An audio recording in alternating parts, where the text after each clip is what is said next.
Hey everybody, welcome back to the saw shop. Was actually going to do some more outdoor work today, but there's a major storm rolling in. It's been a rough weekend. We had the party for Charlie, and we had a blast. Thanks to everybody that came. But it was, I can't remember what it was. I think it was 37 or 38 Celsius, and with the humidity, it was in the 40s. Our party goers, they toughed it out. Thank you again to everybody that came. That was rough. It was hot. Same thing with yesterday, which would be Sunday. Yesterday was super hot. We went to the fall fair at Assiniboia Downs last night.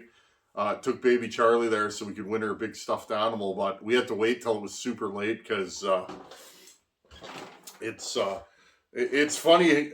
People don't realize how hot it gets up here, and I've said it before, but it this climate is super weird because we get the coldest of the cold and the hottest of the hot. So you guys know it'll go down. The coldest I've ever seen here is minus 50 Celsius. I remember I was hanging sheet metal that day. I had a deadline and I had to finish that project. But it gets minus 30s, minus 38, minus 40, minus 42, and then all the way up to 40 plus Celsius, which is in the low hundreds Fahrenheit. So, and lots of humidity here.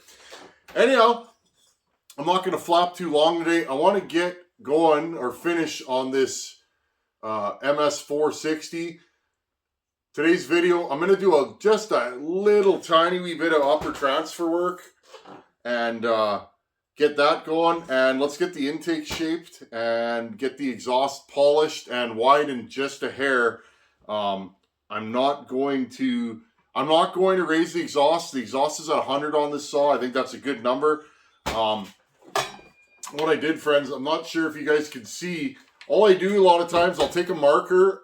I take my markers and I actually cut the tips with an Olfa blade, and I make them really sharp. And I go into the corners and mark how wide the exhaust port is. I got about 200 thousandths of an inch, 220 thousandths on each side. So I'm just going to widen the exhaust port a hair. I'm not going to raise it. Intake, I'm at 72 or 144. I'm going to shoot for about 150, 152.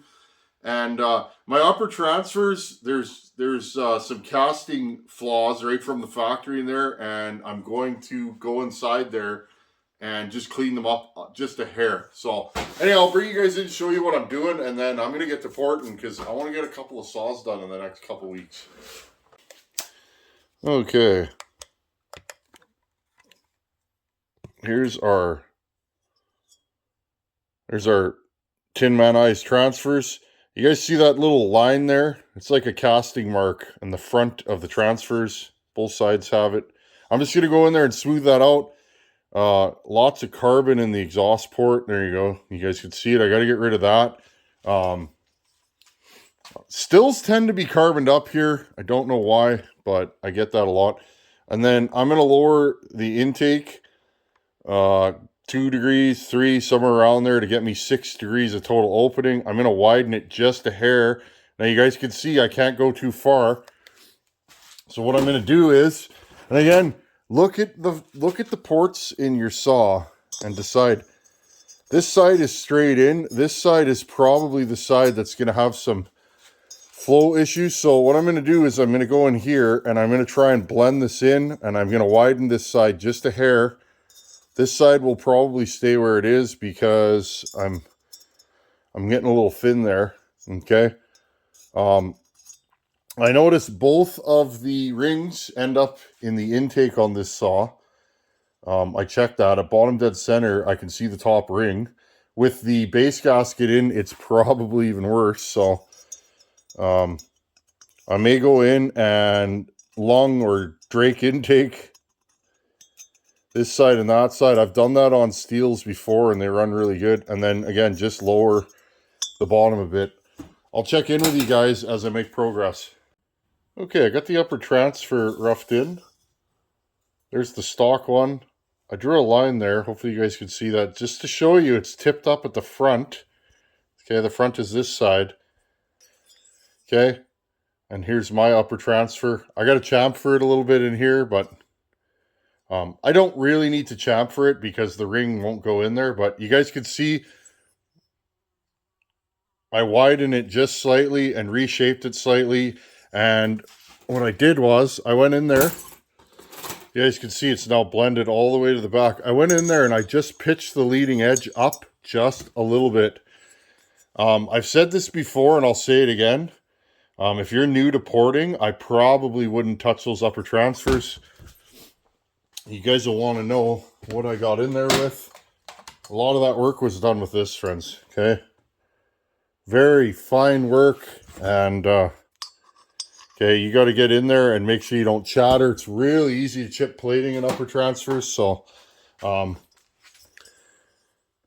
those will flow just a little bit better. And I pitched them up so they should get up and over the top of the piston. Okay, take your time when you're doing these. Notice how nice and smooth that is. I take my time and try not to take big bites and just slowly but surely get it the same. Now, what I'll do is I'll put a ring in here. I'll put this cylinder back on and I'll turn it backwards till the ring, the bottom of the ring, is flush with the leading edge of the upper transfer. Okay, and I figured I'll show you. Okay, so take your ring. Make sure your cylinder is nice and clean and free of chips. Take your ring open end facing the intake side. Okay. Just like that, just so it's sitting in there. Put your piston at bottom dead center. Okay. Put your piston at bottom dead center.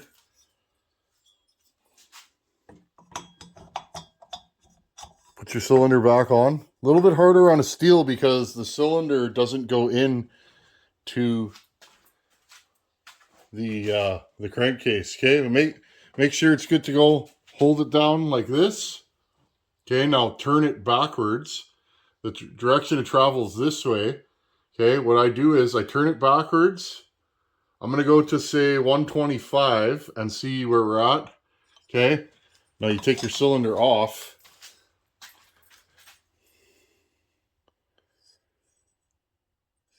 Okay, and I think we're about a half a degree, 124 and a half.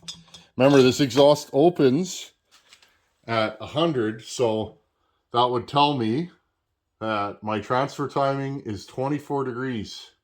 Okay, I'm going to put it right there, 124, slide it off. Okay, and there you go. The bottom of the ring is flush with the top of the transfer. Now, if you guys notice, where's my pointer here? Okay, the back end opens later than the front end. Okay, it opens here and it looks like it's flush, but it's not, and it slowly tapers to open at the back end. Okay, that's what I decided to do. Now, I've done this before to Stihls and 266s, and they seem to like it.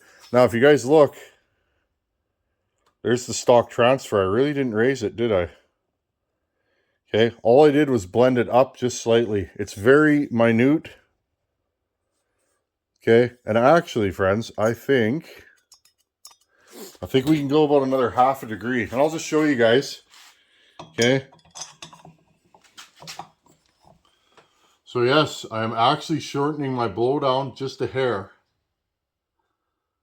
Okay, but when I polish the exhaust port, I may raise it a half a degree or a degree, and we'll end up kind of in the same place.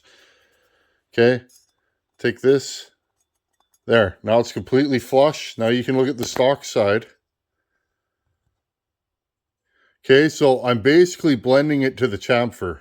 Okay, can you guys see the chamfer? Okay, so that's what I'll do. Take a marker. I like to use this one. Okay, take a marker and just draw around. Okay, make yourself a line. Some guys use paper. You can use that. You can cut a precise piece of paper. But draw a line, let it dry, take the ring out, and then you have a line to work off of. It's really hard to work blindly and get both transfers the same. Okay, here's both upper transfers done. Notice they're pitched slightly forward. You can see it on both sides. Now, Notice how symmetrical those are, friends? Just take your time when you're doing this kind of work. Take your time and cut very slowly. And I like to finish mine with like a sanding drum because you could get those little minute details in without, making a mistake. Again, there's our blowdown.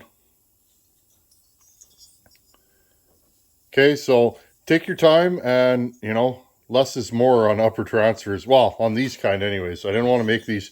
Notice they're slightly taller. They're a little bit bigger. They're flowed right to the corners. I did spend a lot of time working on this corner so that when the air comes in, it comes out of here nicely. Same thing, I hit this corner. Okay, we all have our own ideas about how transfers work, and that's my idea. Get rid of the stifle points thin in the middle here, and just make them so that they'll flow more air. And sometimes I'll port them based on the intake. Okay, is the intake center? Does it flow better on one side? Now remember, friends, the air has to go farther on this side and go around this corner to flow into this transfer in the bottom end on this side. So I may have ported this side differently than this side, or I can get rid of this little hump here, which is what I'm going to do. Okay, so there's your stock intake. And I'm just going to lower it a little bit. It's probably going to be about to here. Do a little shaping on it, and we should be good to go. And I'll polish the exhaust. Okay, here's more or less the finished cylinder. I got a little bit of polishing to do. I'll go in with my finger and just with some sandpaper. I did a small chamfer. I hope you guys can see that. It's hard to see on the uppers. There's the other upper. Okay, lowers. So again, to recap my porting, I widened the lower transfers to fit the windows. Okay, sloping them in here. I raised the upper transfers 1 degree, degree and a half. So the upper transfers are at like 124 now. Okay. I changed the way they exit. Okay, and I tilted them up a few degrees. Okay, there's my intake. My intake is straight in now. This part was sticking out into the flow. Okay, I went in here and ground this out. I squared it up some, and I put the 2 ears, one on each side. My intake timing is at 152 now. You guys know me. I'll share what I'm doing with you. Again, lower transfer and upper. There we go. Get this thing to focus. There we go. Okay, so our final numbers, and I'll yak with you guys before I let you go. Okay, so like I said, I'll sit here with some 600 grit paper and I'll just go. I always do that, and then I take my bare finger, one of the ones that isn't numb. I got quite a few numb fingers from injuries over the years. But, I got a few that still are good. I'll take my finger and just feel for smoothness. Same thing in the upper transfers. Now, the rings don't go into the upper transfer, but I still like to have everything smooth so it doesn't cut up anything on the piston. Okay, and I'll just go around there. Okay, so final numbers on this. 100, which is the stock height for the exhaust roof. 124 on the transfers, so we got 24 degrees of blowdown. 123 to 124, that's where this thing's sitting at. Stock was 125. I widened the uppers some and pitched them up just slightly. Intake is 150, 152, somewhere around in there. I'll get the final numbers when I assemble this thing. Put the 2 ears, one on each corner. I like doing that. It seems to get the air around the crankshaft a little bit better. The Stihls I've done that to really wake up, so maybe you want to try that trick. Don't make them too big, just big enough. Okay, and I widen the exhaust, a hair on each side. And that's about it, friends. So really the most amount of work I did was to the lower transfers. I didn't like how small they were, and they seemed like a huge choking point in this cylinder. Now, next time you guys see this saw, we got to do a piston that now matches this cylinder, okay? And then when I'm done all that, I'll throw everything into my ultrasonic and let it clean. And then we'll be ready to assemble. Okay, that's about it for today. Thanks for hanging out. It's good to be doing some grinding.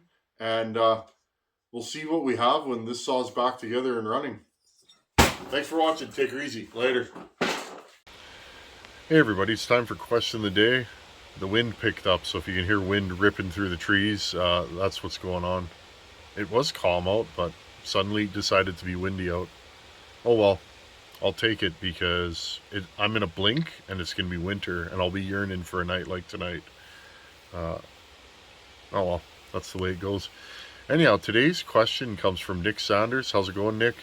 Nick wanted to know, have I ever tried or have I ever fitted Husqvarna Anti-Vibe to a Stihl? And without brand bashing or being brand loyal, I'll have to admit, Nick, I agree. Husqvarna has better Anti-Vibe than Stihl. I don't know about the new Stihls, but for like 20 years, Husqvarna had the spring Anti-Vibe and Stihl still had the rubber pucks. That's actually one of the main reasons why I run Husqvarnas over Stihls. But hey, that's just me, to each their own. But no, Nick, I haven't ever tried that. I'm not even sure if it's doable. You'd have to figure out how long your Anti-Vibes are and find a spring Anti-Vibe system that is the same width. Or look for new Stihl Anti-Vibes and see if you can mount new Stihl Anti-Vibes to your old Stihl saw. It might work. Anyhow, Nick, that's a great idea. If you make it work, send me an email with pictures. I'd like to see that. Anyhow, send those questions of the day and I'll try and throw them up, as many of them up as I can at the end of a video. My email is on my about page. You guys know what to do. Thanks for hanging out here, and I'll see you guys in a couple days. Later.